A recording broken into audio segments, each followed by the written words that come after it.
तो आज मैं आपको इस वीडियो में बताऊंगा कि संयोजकता कैसे ज्ञात करते हैं। ये बहुत ही अच्छी ट्रिक है। इसकी सहायता से आप किसी भी तत्व की मात्र सेकंडों में संयोजकता निकाल पाएंगे। तो चलिए शुरू करते हैं। अभी आपको मैं बताता हूँ। जैसे पहला तत्व है hydrogen, helium, lithium, beryllium, boron, carbon, nitrogen, oxygen, fluorine, neon, sodium, magnesium, ये हो गया एल्युमिनियम, सिलिकॉन, फास्फोरस, सल्फर, ये हो गया सल्फर, क्लोरीन, आर्गन और पोटेशियम और कैल्शियम। ये 20 तक मैंने तत्व लिख दिए हैं। अब इनकी संयोजकता निकालने का एकदम आसान तरीका बताता हूँ आपको। सबसे पहले इनका इलेक्ट्रॉनिक विन्यास लिख देते हैं। तो बोरबरी के नियम के अनुसार पहले कोष में आते हैं 2 इलेक्ट्रॉन, दूसरे में 8, तीसरे में 8, चौथे में 18 और पाँचवें में 32। तो इसमें तो एक ही इलेक्ट्रॉन है, तो एक लिखते हैं। इसका परमाणु क्रमांक 2 है, तो इसका हो जाएगा 2। इसमें पहले में 2 आएंगे और एक बच जाएगा, तो पीछे वाले में अगले में 1 लिख देंगे। इसका 4 है, तो 2 इसमें लिख देते हैं, 2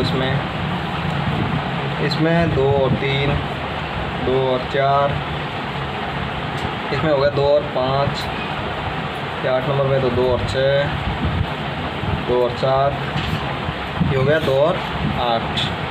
तो देखो 2 और 8 हो गया। अब इसके बाद 8 के बाद 9 नहीं आएगा, अगले में जाना स्टार्ट हो जाएगा। तो इसका आ जाएगा 2, 8 और 1। ये जब तक 8 नहीं आएगा तब तक जाता रहेगा इसमें इलेक्ट्रॉन। इसको बोलते हैं बाह्यतम कोष। और संयोजकता की परिभाषा भी ये होती है कि किसी भी तत्व के बाह्यतम कोष में उपस्थित इलेक्ट्रॉनों की संख्या को संयोजकता कहते हैं। तो इसमें हो जाएगा 8, 2, इसका 2, 8, 3। जब तक 8 नहीं आएगा तब तक इनमें बढ़ते जाएंगे। तो इसमें हो गया 2, 8 और 4, इसमें 2, 8 और 5, इसमें 2, 8 और 6, 2, 8 और 7 और इसमें हो गया 2, 8, 8। तो 8 अब हो गया कंप्लीट। अब अगले में स्टार्ट होने, तो इसमें आ जाएगा 2, 8, 8 और 1 और इसमें 2, 8, 8 और 2। तो ये हो गया 20 तक। अब इनकी संयोजकता निकालनी है। संयोजकता को कहते हैं इंग्लिश में वैलेंसी। तो जिनके पीछे बाह्यतम कोष में ये होते हैं उनकी संयोजकता 0 होती है। मतलब जिनको अक्रिय कैसे बोलते हैं उनकी संयोजकता वैसे भी 0 होती है। जैसे ये अक्रिय कैसे हैं, अक्रिय कैसे कौन कौन सी होती है?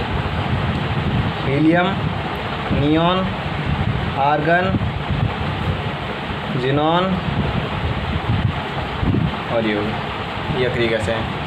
तो इसकी संयोजकता हो गई 1, इसके बाह्यतम कोष में इसकी हो गई 0, इसकी हो गई। इसके बाह्यतम कोष में 1 इलेक्ट्रॉन है। जब तक इलेक्ट्रॉन की संख्या 1 से 4 तक होगी पीछे बाह्यतम कोष में, तो उनकी संयोजकता वही होती है।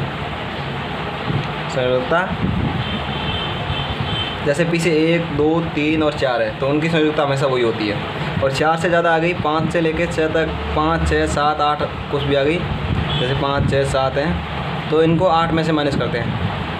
8 - 5, 8 - 6, 8 - 7 और 8 - 8। जैसे एग्जांपल मैं आपको बताता हूँ। इसकी हो गई 1, इसकी हो गई 2। अब इसकी है तो 3 का 3 लिखते, 4 नहीं आया, जब तक 4 है तब तो सेम। अब इसकी आ गई 5, 5 आने पे क्या करते हैं? 8 - 5। तो 8 में से 5 गए, कितने बच गए? 3। तो इसकी हो गई 3।